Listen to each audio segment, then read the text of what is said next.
देश में प्रतिवाद स्वर तेजी चली ओडिशा रे मध्य से समान चित्र कोलकाता आरजीकर हॉस्पिटल ले पीड़िता डाक्तर को दुष्कर्म एवं हत्या घटना ये स्वर तेजिबारे लगी प्रतिवाद स्वर ब्रह्मपुर में किभली चित्र रही सेठारे ब्रह्मपुर एमकेसीजी रे कार्यबंद आंदोलन कर जूनियर डाक्तर एने अधिक सूचना दौरान कलिंग टीवी दक्षिण ओडिशा मुख्य प्रकाश पट्टनायक प्रकाश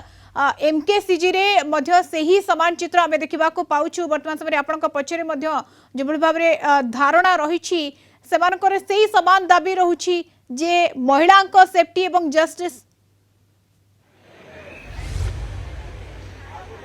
निश्चित देखो मधुसूदन आम गोटे कथा कहीपर जे डाक्तर मैंने जदि खुशी ताले जनसाधारण खुशी डाक्तर मैंने जदि सुस्थ ताले जनसाधारण सुस्थ कारण जितेबले भी जी भी जहाँ भी किसी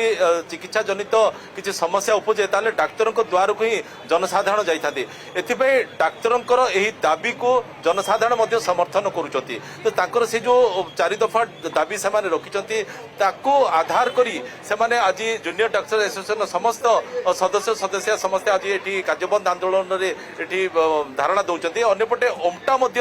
गोटे रकम समर्थन जन तो मोर शुणा जे जो प्रसंग को लेकिन आज एकाठी होती जो प्रसंग को लेकिन आज ये आंदोलन आरंभ कर प्रसंग हुए तो नुआ होता है किंतु जो डाक्तर सुरक्षा कथा जब कहवा ये गोटे दीर्घ वर्ष धरी ये प्रसंग लगी रही है कहीं डाक्तर मान ठीक रूपे सुरक्षा प्रदान करा कहीं राज्य सरकार हूँ कि केंद्र सरकार हूँ से दिगरे दृढ़ पदक्षेप नहीं पारती तो मोर शुणे कौन कह आज्ञा कहीं आप अनुभव कर गोटे सुरक्षा आपण मान ठीक रूपे प्रदान करा पारना सुरक्षा व्यवस्था ये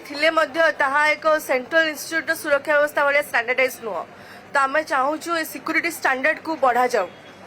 अधिक सिक्यूरीटी मुतयन हूँ सीसीटीवी कैमेरा जो पॉसिबल से सीसीटीवी कैमेरा लागू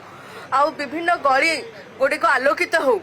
ताकि राति रे आम मध्यरात्र जिते यातायात करुचु विभिन्न डिपार्टमेंट जावासवा करुचु तो आम सुरक्षित अनुभव करूँ आम निर्भय भाव में रोगी सेवा करूँ अनवतर से आमर सरकार